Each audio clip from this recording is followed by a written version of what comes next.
Oh wait, I'm on the internet? Okay. Assalamu alaikum wa rahmatullahi wa barakatuh. أعوذ بالله من الشيطان الرجيم إذ قال يوسف لأبيه يا أبت إني رأيت 11 كوكبا والشمس والقمر رأيتهم لي ساجدين رب اشرح لي صدري ويسر لي أمري واحلل عقدة من لساني يفقه قولي فالحمد لله والصلاة والسلام على رسول الله وعلى آله وصحبه أجمعين أما بعد Assalamu alaikum wa rahmatullahi ta'ala wa barakatuh. So today, inshallah, we start the ayat that begin to cover the story of Yusuf alayhi salam from Surah Yusuf. And that starts with ayah number 4.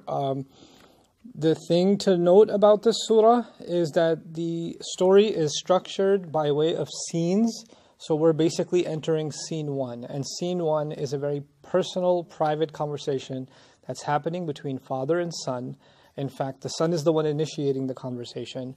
And this conversation is happening behind closed doors. Nobody else knows about it. It's a secret conversation. And by the way, whenever we reach the end of a scene, I plan on reading the Bible's version of this story with you guys and then stopping at every point and contrasting it with how the Quran describes this story so that you guys have a side-by-side comparison also not just of what Allah is saying, but really what was known before the Quran came, how people thought about this story before the Quran came, and how the Quran, reconstructed really and redesigned our thought process about this story and what to focus on and what not to focus on. So we're going to see that contrast, inshallah, every time we get to the end of a scene. So this ayah and the next ayah and the ayah after that, those 3 ayat together are one scene. So we're in part 1 of scene 1. But that's going to go over a couple of days, inshallah. When we finish that scene, then we'll compare it with the Bible and then move on. And we'll keep going that way, inshallah. But anyway, so إِذْ قَالَ يُوسُفُ لِأَبِيهِ, the story begins when Yusuf said, Allah says, when Yusuf said to his father, Ya abati, my beloved father, إِنِّي رَأَيْتُ 11 كَوْكَبًا. It is certainly I who has seen 11 stars. وَالشَّمْسَ and the sun. وَالْقَمَرَ and the moon. رَأَيْتُهُمْ لِي سَاجِدِينَ. I saw all of them performing prostration, meaning bowing their heads on the ground for me. And I translate this as for me, not to me. Inshallah, you'll see why a little bit later on in the session today. So now the story begins. We weren't told a moment ago who Yusuf is, who his father is. We know nothing else. We went straight into his name. And right into his name, we're getting into the story itself. So the Prophet himself is hearing about Yusuf alayhi salam, arguably, for the first time. I mentioned to you this was the year of great sadness for the Prophet alayhi salam. One of the coolest things about this, and I also mentioned in my introduction, that it's like our messenger sallam, is being introduced to Yusuf alayhi salam for the first time in this story, and in such a profound, elaborate way. Every scene is unraveling something about this prophet he didn't know about before, captured in the words, وَإِن كُنْتَ مِن قَبْلِهِ لَمِنَ الْغَافِلِينَ. What's remarkable is soon after this, in the life biography of the Prophet ﷺ, was the journey of the ascension, the Mi'raj, the night journey and the ascension. And in the ascension, he met with all the prophets, and he met with Yusuf alayhi salam. So he heard his story in his own year of triumph, or in his trial rather, and difficulty, and soon after he actually got to meet with him in person in the heavenly journey that is described in that moment, momentous occasion. So it's first Allah introduced him, and then he had him meet with him in person. SubhanAllah, what that meeting must have been like. But anyway, إِذْ قَالَ يُوسُفُ لِأَبِيهِ, when Yusuf alayhi salam said to his father. This takes us back to something Allah said before. He has the best way of telling stories. He tells the best of all stories, and only He can. Because there's no way anybody could have been inside that room hearing this conversation, and now it's being repeated thousands of years later to the Prophet ﷺ as if there was a video camera inside. And this moment is being captured and then relived in the words of the Quran given to the Prophet ﷺ. Shaykh Suhaib and I were talking earlier today, and we also came to the realization that we didn't bring up something about naqussu, that we tell the best stories. I told you 3 implications. But the fact that that's in this surah is actually even saying we're telling this particular story in the best way that it can be told. And this is the best of all stories that can be told Meaning the Quran is full of stories, but in Allah's estimation, this takes the top place among all the stories in the Quran. And it begins with this place. Now, what's remarkable about this is it's not a father talking to the son, which is what you expect, like in Surah Luqman. You know, إِذْ قَالَ لُقْمَانُ لِبْنِهِ يَا بُنَيَّ لَا تُشْرِكْ بِاللَّهِ. When Luqman said to his son, my son, don't do shirk with Allah. Or أَمْ كُنْتُمْ شُهَدَاءَ إِذْ حَضَرَ يَعْقُوبَ الْمَوْتِ إِذْ قَالَ لِبَنِيهِ مَا تَعْبُدُونَ مِنْ بَعْدِي. When Yaqub said to his children, what are you going to worship after I die? Typically you find when there's a conversation between parents and children, the parent is initiating the conversation, wanting to have a conversation with the child, guiding the child in some way. But here you find the reverse. You find the child initiating conversation, approaching the father and speaking to him, which is a very powerful starting point. Because in every scene that's being described here, there are lessons embedded. Here we are learning a profound teaching of the Quran about the kind of relationship that should exist between parents and children. And in general, parents and children, and I would argue in very much more specific, between a father and his children, whether they be sons or daughters. So much so that a child should be able to feel comfortable talking about anything with his dad. Anything. And they can just approach them, or their mom for that matter. But anything that went on with them, they don't think, well, they're going to get upset with me, or they're going to think I'm crazy, or they don't want to hear this. They'll want to go and talk to them. Because they know mom or dad are going to be a really good listener. They're going to pay close attentive attention. Because what happens often is children talk and we're not really listening, right? And our kids, when they're younger, they love talking. Like when you pick them up from school and you're driving home, you know what happened today? My shoe, I stepped in mud, and I was like, ew. And then I cleaned it up. And then, and you're like, And they know you're not really listening, but they still keep talking anyway. And at one time, one of my sons, Imad, he's really into describing video games, and he's talking about this character and the upgrades you can get, and the ender or whatever. Oh my God, it was so complicated. And I'm really trying to pay attention. And I told him, Imad, I'm really trying to pay attention, but I have no idea what you're saying.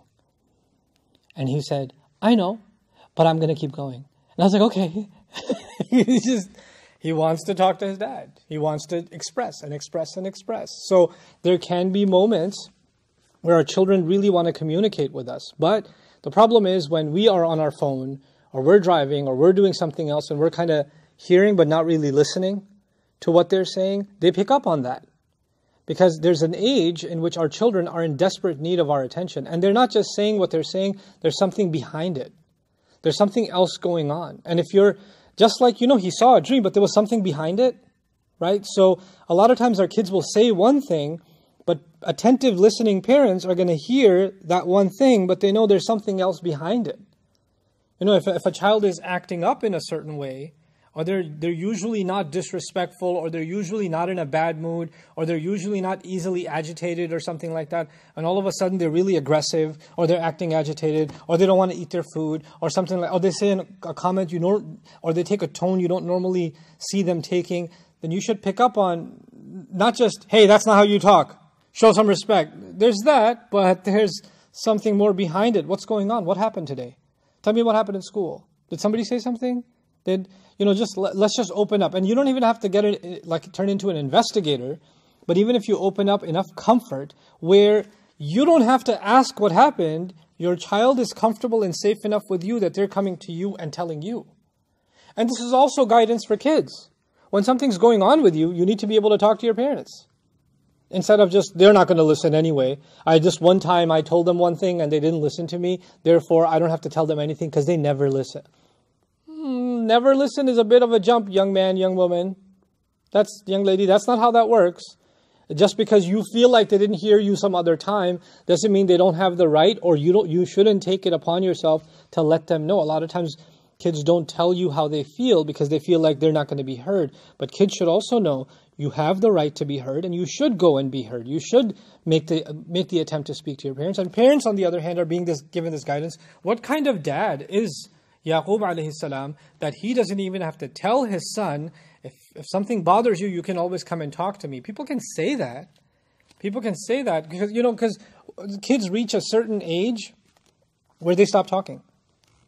And they're talking to their friends constantly. Like they're so quiet otherwise. And once they put an earpiece on, or when they're on their phone, and the parent walks by and says, "Who are you talking to?" "Just my friend." "Just nothing." "What are you talking about?" "Nothing." What are you nothing?" "No, nothing. We're just talking. Nothing." And hours later, you say, "Hey, so what did you guys talk about?" "Nothing. Just whatever." They don't want you in the conversation. They have other people to be in conversation with, now their own friends. So there's a kind of a graph. When children are little, they want your attention, and you're up here. They're fighting for your attention. But as they start growing older, they start making new friends and find more common ground with their friends. And they'd rather be in deep conversation and long conversation and chilling with their friends. And now you're fighting for their attention. And they're like, can I just go talk to my friends? Can I go now? Can I just be with them? And they're in a different world now. And this becomes a very difficult place for a parent to be. But in that transition, which will happen, it happened to all of us. We talked to our friends about things when we were teenagers or 10 or 12 years old that we wouldn't talk to our elders about. Those of you that had parents in your life, those of you that didn't, if you had an elder, a guardian, a custodian in your life, chances are you weren't talking to them about everything. And the few of you that did are very fortunate, because then those caretakers, those parents, those guardians actually did something that's a legacy of the Quran. They raised you, or they took care of you like Yaqub took care of Yusuf, to the point where he made him feel so welcome, so nurtured, so protected, so much of a friend, so much of someone who can relate to him, that he can even tell him a dream he had and talk to him about it. Right? So this is actually a really powerful thing. How do we become someone our kids can relate to? You shouldn't just know that they play video games. You should know what video game, and you know what? You should play with them. You should know. You should know what TV show. You could say, okay, we don't watch any TV, it's haram. Okay, well, what's halal? What do they do that's halal? How about you halal with them? Right? You should know what they're up to, and you should partake in it. And when you're doing something, you should make them a part of it. If you need to go get an oil change, take them with you. If you don't get the gas, go take them with you. Involve them in things that you do. Like, experiences matter more than stuff. Like, our idea of parenting has become buy our kids things. Get them shoes, get them games, get them clothes, get them this, get them that. And they get it, and then they're really happy about it momentarily, and 6 months later they're not excited about it. And a year later they won't remember about those shoes. They're not going to remember about the Eid present. Eid is going to come soon. They're not going to remember about the Eid present 5 years from now. But if you give them experiences, if you spend a certain kind of time with them, you guys went somewhere together, you guys sat and talked about something, you did something together, those moments can become like pillars in a child's life. Like, if you think, those of you that are adults listening to this, if you think back at your childhood and your time with your parents, right? You barely remember anything about what they gave you at a certain point. Which toy was it? Or which shoes were they? But it may be that you remember that one time that dad had you drive the car and taught you how to do something. Or that one time that mom showed you this or that or the other. Or that one time someone took you somewhere. It was an experience, right? So there's a bond that's built between parents and children by shared experiences, by doing things together, right? And that builds a kind of closeness that cannot be built just by, oh, how was school? Did you eat? Did you do your homework? Okay, bye. Now you do what you do, I'm going to do what I do. And they're strangers living in a house. And when a child is vying for attention, we're not giving it, and they get old enough, and then you come to like some sheikh or at a masjid or someone you have confused with a sheikh like myself, and you come to me and say, my son doesn't talk to me, what should I do? My daughter doesn't talk to me. People put me in the weirdest, most awkward situations. They'll bring their teenage 18-year-old boy, young man, and say, brother, my son, he's very good, but he doesn't talk to me. And I'm like, first of all, you're embarrassing him, because he hates me right now. And you think that you embarrassing him like this is going to make that work out. Like, you really don't know your kid. Like, you really don't understand what's really happening here. This is not how you correct the situation. He doesn't need some tasbih pronounced on him, and then I'm going to go, and then he's going to, all your problems are going to get. That's not how this is going to work. There's a communication gap. There's something missing, And this ayah is teaching us that we have to create an environment so beautiful that our kids communicate with us. We're not the ones even vying or trying to communicate with them. And when they do communicate with us, then there's something that needs to happen after that. But right now, let's pay attention to how Yusuf alayhi salam communicated with his dad. He says, Ya li abi. So when Yusuf alayhi salam said to his father, so Allah could have, the Quran's words, nothing's extra, right? So Allah could have said, when Yusuf said, Dad, I saw 11 stars. Now, if you say that, Yusuf said, hey Dad, I saw 11 stars. Everybody understands that Yusuf said that to his dad. You don't have to say, Yusuf said to his father, my father, I saw 11 stars. The father is redundant, it's repetitive, isn't it? Even if you take it out, it still makes sense, right? But you notice that Allah said it twice. He said, when Yusuf said to his father, li abihi, what did he say? Ya abati, my beloved father. And then, so the father said to his father, and then the quote has father. Why? Because this is actually highlighting that Yusuf alayhi salam, the go-to for him was his father. The go-to for him was his father. This is Allah teaching us that we need to, again, nurture our children to the point that we are their support. We are their refuge. We're the ones that, like the dua says, Kama Rabbayani Saghira, the way that they ensured I would grow when I was small. In many Muslim cultures around the world, fathers feel like their responsibility is to provide for the paycheck, is to make sure the groceries are taken care of, right? Is make sure if you need to go to a doctor, we'll take you to a doctor. And that's it, I'm done. I did my part. Let me go live my life now. I got my family to take care of. I don't need you for, did you do your homework? You getting good grades? Okay, then I don't have to take the belt off then. That's the father now. That's all the father is. There's no conversation. There's no closeness.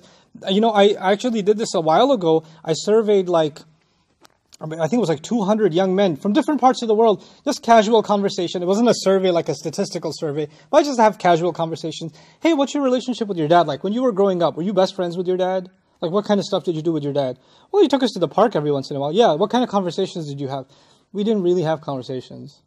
So when you wanted to talk about something, you really wanted to get it off your chest, who would you talk to? I mean, sometimes my mom, but usually just my friends. That's the most common answer. That's the common thread. Here we are taking inspiration from the Quran of what kind of fathers we're going to be. If you're going to be taking the role of a father, what kind of role is that? And by extension, what kind of parent is that? That a child is coming to you. So, إِذْ قَالَ يُوسُفُ لِأَبِيهِ يَا أَبَتِي. And then he says, my beloved father. And the added on ta is a common expression of the Quran, but not a common expression of the Arabic language. Ya abi is normal, my father, abi. But you hear ya abati. You heard that extra T in there, the ta in there, abati. That ya abati actually suggests two things. It suggests love and it suggests respect. Those are two separate things, love and respect. Sometimes you can have love for someone, but you're not showing them the proper respect. Sometimes you say you love your dad or you love your mom, but you're still mocking them. Or you're talking back to them, but you still love them. Love isn't enough. You got to show love and you got to show respect. Sometimes you show respect because they command authority. In some places, some households, the father is like a militant commander who walks in. When the general walks in, all the soldiers are like, stand up, So kids are living a normal life. Everybody's happy, smiling. Dad's in the driveway.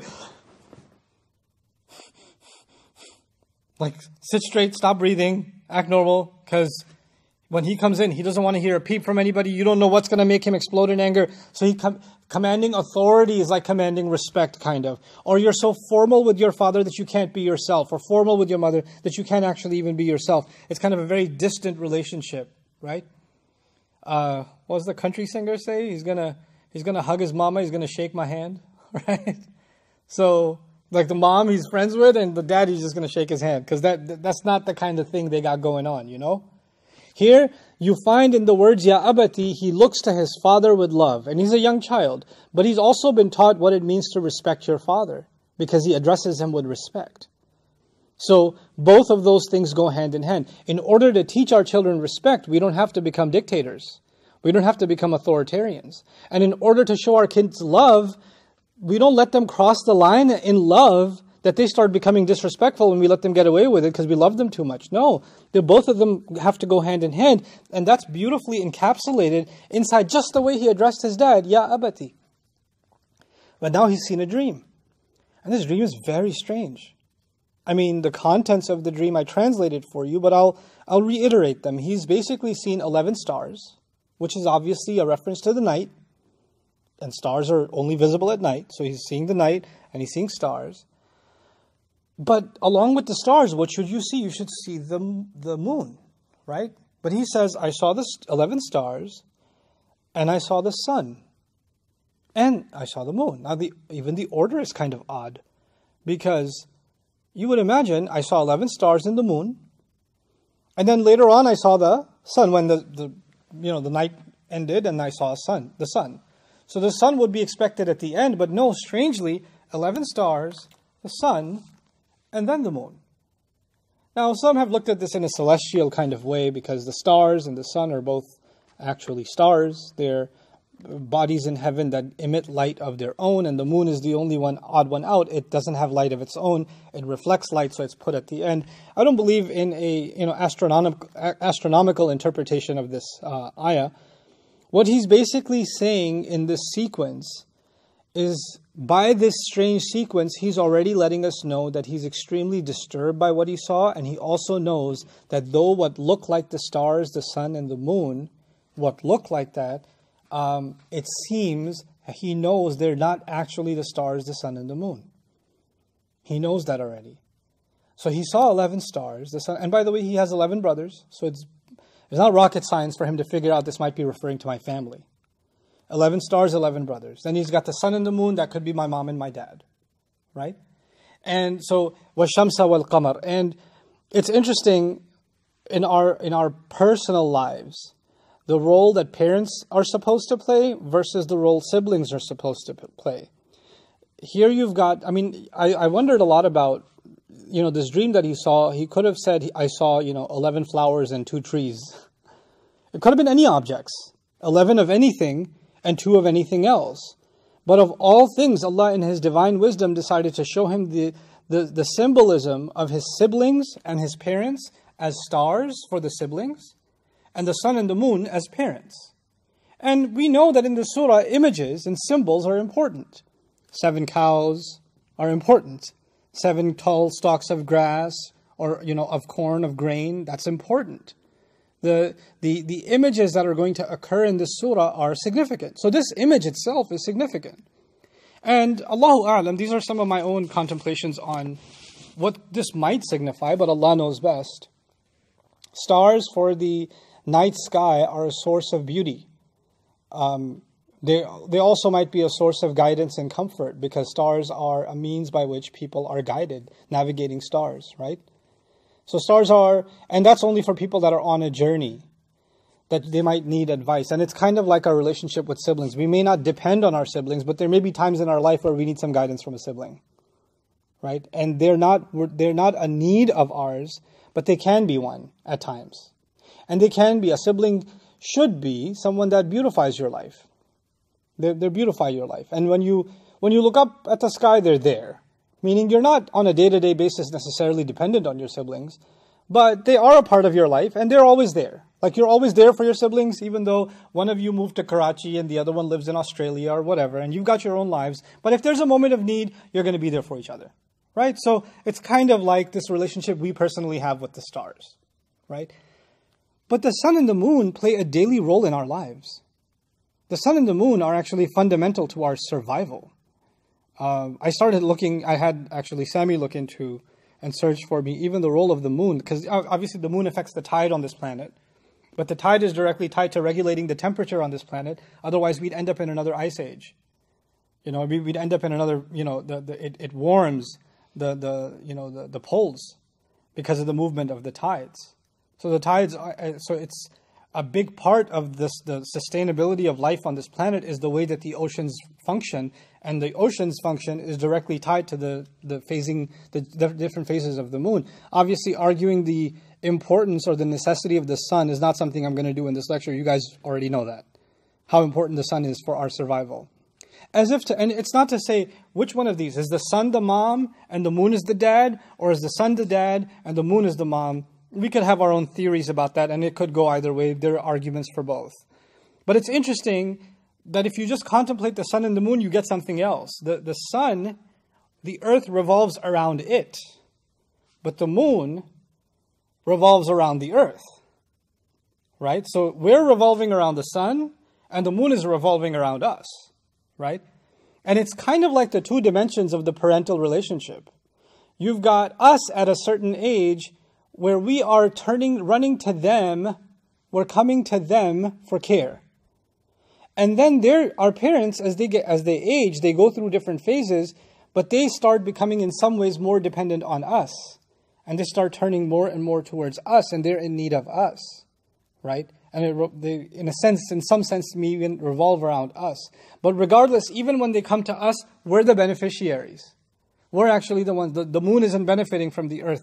The earth is benefiting from the moon. So the sun and the sun and the moon are actually these fundamental parts of our life. Also, the sun and the moon are important in the Quran because our relationship with Allah, it revolves around worship. And worship is basically two things. Worship either goes by the position of the sun, like the 5 prayers, right? They depend on the sun. And our worship depends on the sacred calendar, like Hajj or fasting. And that entirely depends on what? The moon. So you know how at home, if you want to keep track of time, you've got a clock and you've got a calendar. The clock is for your day and the calendar is for your month, right? Well, Allah put in the sky a clock called the sun, and He put a calendar called the moon. So our entire lives are organized by this clock and this calendar. Those are the two things we keep track of our time with. That they inform how we're going to live our lives. And this is maybe even suggesting what kind of a powerful influence parents have on the lives of their children. No conversation you have with your child is insignificant. You don't know which one of those conversations might shape the rest of their lives. This is a conversation a dad had with his son after the son saw a dream. I'm pretty sure he didn't think this was the most epic moment of his life. But it's epic enough that it's an ayah of the Quran from the highest heavens to hear, made into Arabic for the final messenger for all of humanity to learn about a conversation that a boy had with his dad about a dream that he saw. That's pretty amazing. Historians won't write that in their books. That one time, a boy talked to his dad about a dream. That's not historically significant. Tell me about conquest. Tell me about the great empires. Tell me about their monuments. That's history. This isn't what history looks like, but this is history coming from the heavens. What is important that nobody else could see was important. And so, what that teaches you and me is no conversation we have with our children is insignificant. None of it should go without our notice. And we should know that the one in the highest heavens is watching that conversation, just like He was listening in on that conversation. And Allah made it a point to recount that conversation thousands of years later to the Prophet ﷺ. إِذْ قَالَ يُوسُفُ لِأَبِيهِ. It also tells you something else. When kids speak, it's important to Allah. Because here's a kid speaking and Allah listened and He put it in the Quran, right? So kids' words are important. Paying attention to children and what they're saying is important. Being good listeners to our children is important because Allah made it important. These are just powerful lessons embedded inside just what Allah says about إِذْ قَالَ يُوسُفُ لِأَبِيهِ يَا أَبَتِ. So now let's get to the meat of it. Inni, certainly I, no doubt about it I. When you say no doubt, inna izalatu shak, adatun li izalatu shak, the purpose of inna is to remove doubt. The fact that Yusuf alayhi salam is coming to his dad, who clearly he has a beautiful relationship with. He talks to him openly. And he says, Dad, for real, seriously, I really did see 11 stars. I actually really did see them. As if he's saying something that's hard to believe. And in his mind somewhere, maybe when I say this, Dad's not going to believe what I'm saying because it's too crazy. It's too much. Why would Dad even believe me?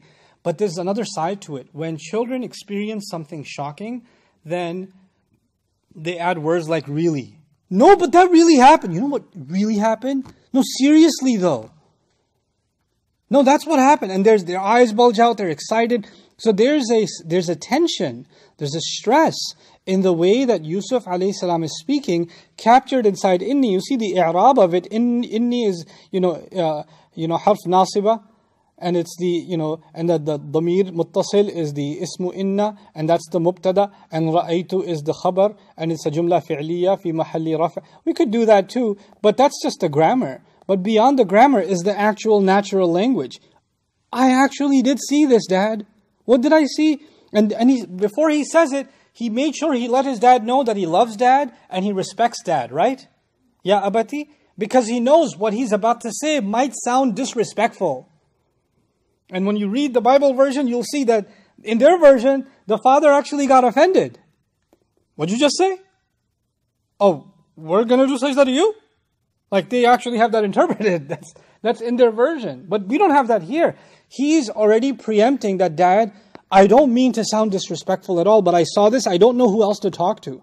What that is teaching us is sometimes you gotta have, as a child or in any close relationship, sometimes you have to have conversations with your loved one, especially a parent, but it could be a spouse or sibling or whoever. You gotta have a conversation with them that might get you in trouble because it sounds bad, but you have nowhere else to go. You gotta talk to them. You got to let them know, as hard as it's going to be. And there's a 50-50 chance. They might get really mad at you for saying it, but you need to say it. Because there needs to be transparency in a relationship. And when there's transparency in the relationship, then respect remains and love remains. Because transparency helps solve even the most difficult problems. If both parties really want to solve it, then it's only by transparency, even if it's a hard conversation. This is a hard conversation for Yusuf alayhi salam. I saw 11 stars, meaning, let's just interpret it for him. I saw 11 of my brothers. وَالشَّمْسَ وَالْقَمَرَ, and mom and dad. Or dad and mom, either way. But it seems that by the time he got to the moon, he got so disturbed by what he's about to say next, he stopped. Well, he couldn't go on. So he says, I saw 11, it's me actually, I really did see 11 stars, and the sun, and the moon.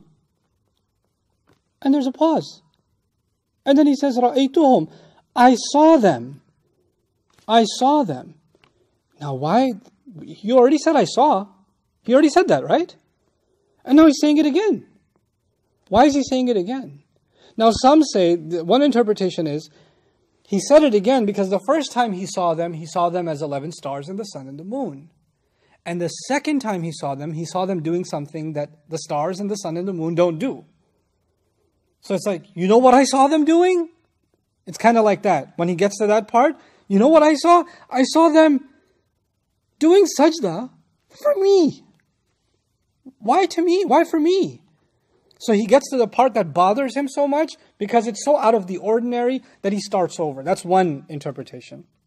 That it's the part that was unusual. So it's as if there are two visions. One vision of the regular celestial bodies, which I argue, I don't buy it so much because if it was just a vision of the regular celestial bodies, he would have said 11 stars and the moon and eventually the sun. But he said 11 stars, the sun and the moon. So that order itself gives it away. If you can see the sun, you can't see the stars and the moon.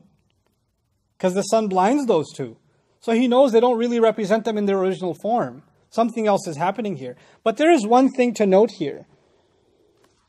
When someone is doing sajda before someone, yeah? Or someone's bowing in the presence of someone, don't they have to be close to them? Like that's a very close thing. But the stars and the sun and the moon are not close. They are what? Far away. He's already bothered by the fact, I think that there's going to come a time in my life maybe that I'm going to be really far away from my brothers. I'll still remember them, but I'll be far away from them. And I'll even be far away from mom. And I'll even be far away from dad. But even though I'll be far away, somehow they'll eventually come close enough that they're going to be doing what? Sajda because of me. Why would they go far away? And why would they come back? And when they come back, why would they be doing sajda? This is bothering me, Dad. And now the Arabic of it. رَأَيْتُهُمْ means I saw them. But those of you that study even a little bit of Arabic know that the Arabic pronouns are an interesting study. The plural in Arabic is several different kinds of plurals. the plural for more than one or more than two non-living things, right? غَيْرُ عَاقِل, or animals. The plurals for those are either the feminine or the feminine plural.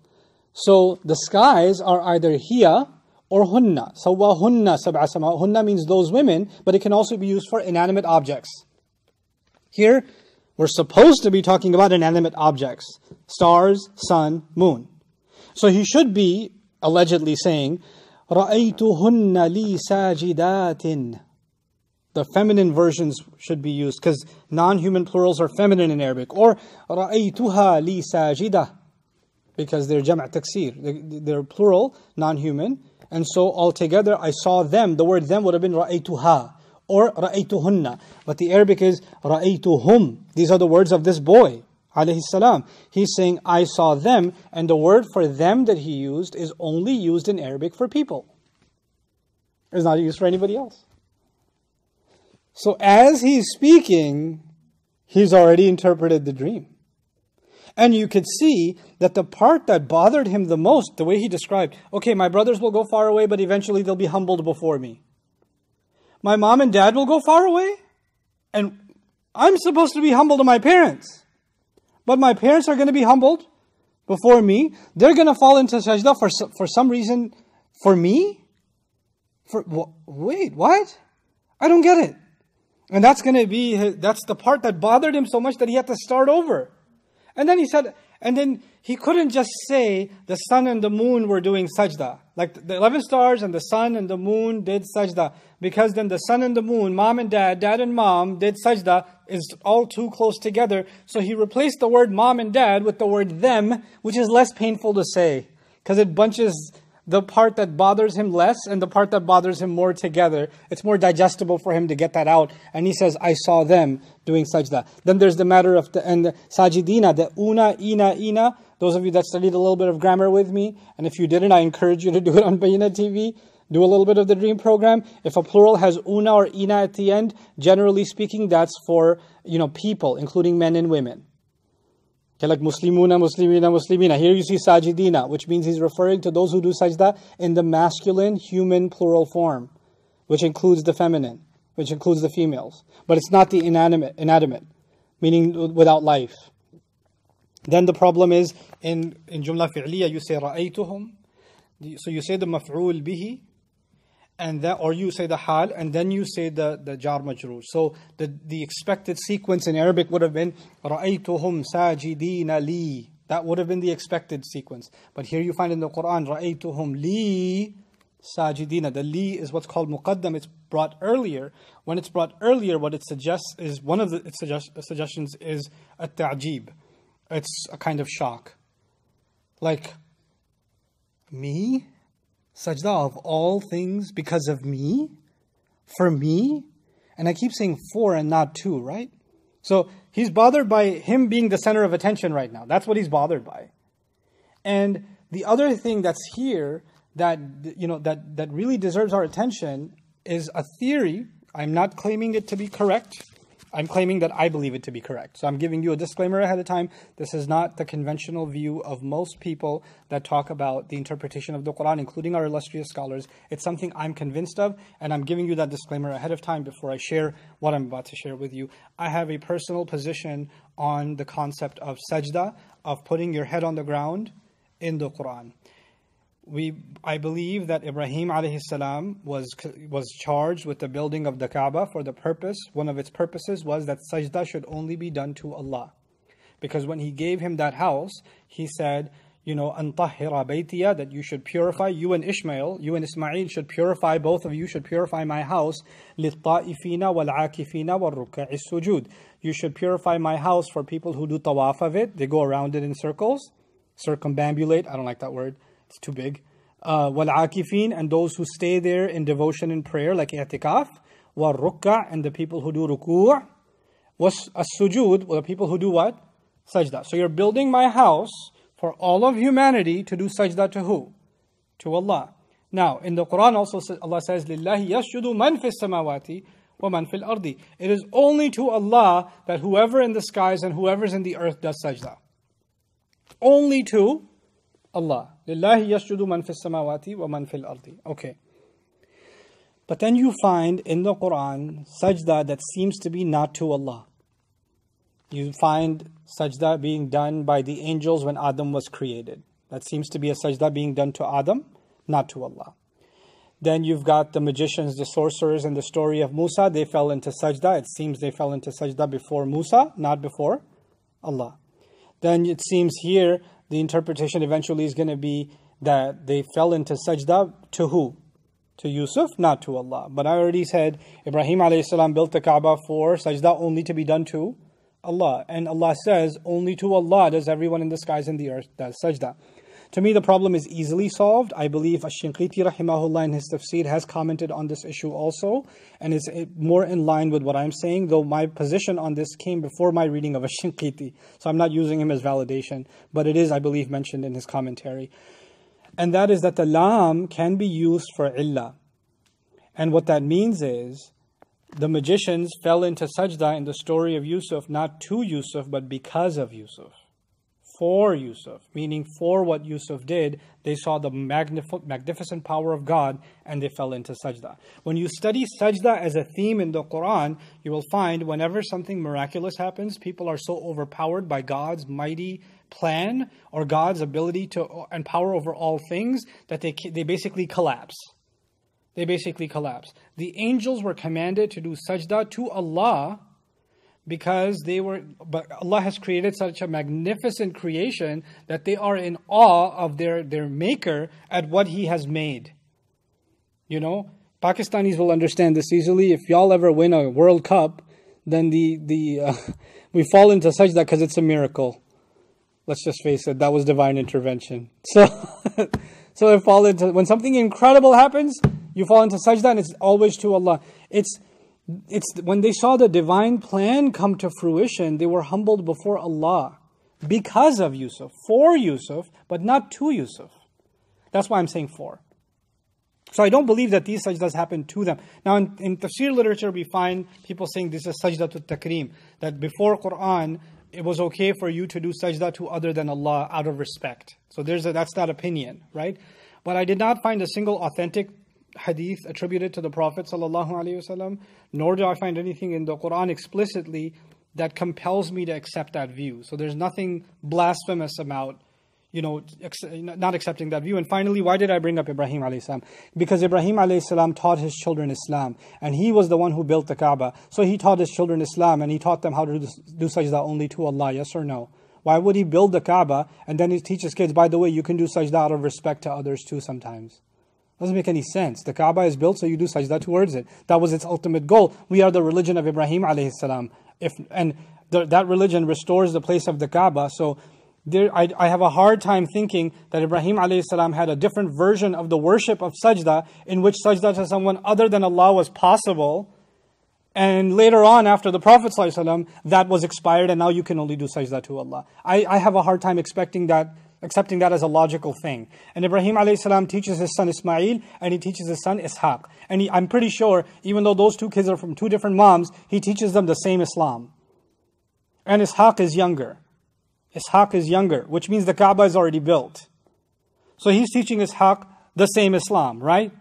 And when he's teaching him the same Islam, Ishaq is teaching his child Yaqub the same Islam. And Yaqub is teaching his son Yusuf the same Islam. So I'm pretty sure, and Yusuf a.s. goes into jail and says, I follow the religion of my father Ibrahim.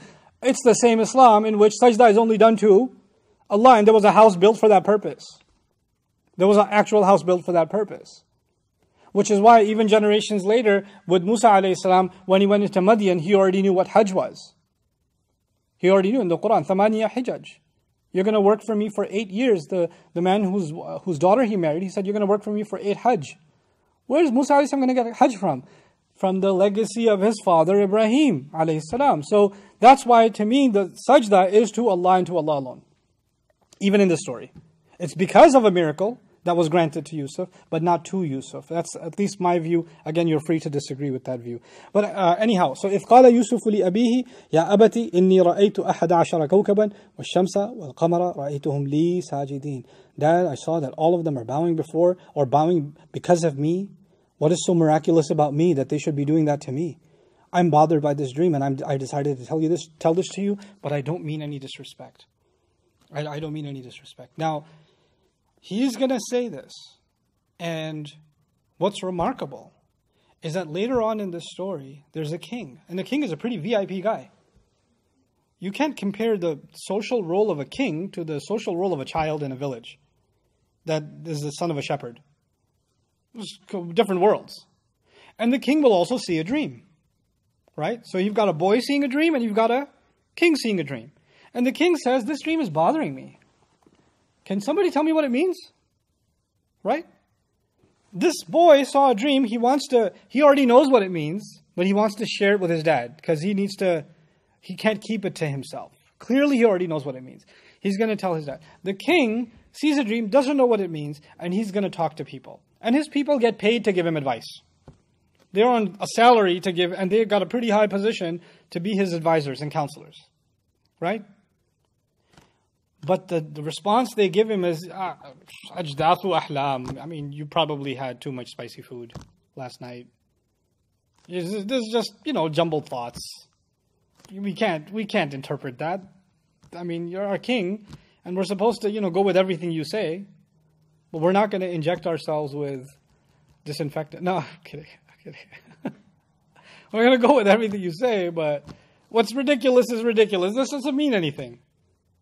But a father is much more in a position to say to his son, it was just a nightmare. It's okay. Just, here, drink some chocolate milk. The dad's not doing that. The dad's actually attentively listening. And the way in which the father responds to his son, it's mind-blowing. And that's actually what ayahs number 5 and 6 are about. The father actually has 2 responses. And we're going to spend 1 day on each response. He has 2 things to tell his son in response to this dream. 2 things. And we're going to pay attention to each one of them to understand some of the dynamics of the relationship between Yaqub alayhi salam and Yusuf alayhi salam. So with that, inshallah, I conclude our brief discussion of ayah number 4. Barakallahu li wa lakum fil Qur'an al-Hakim wa nafa'ani wa iyyakum bil ayati wa dhikr al-Hakim. Assalamu alaikum wa rahmatullah. Sweet dreams, but pray tahajjud.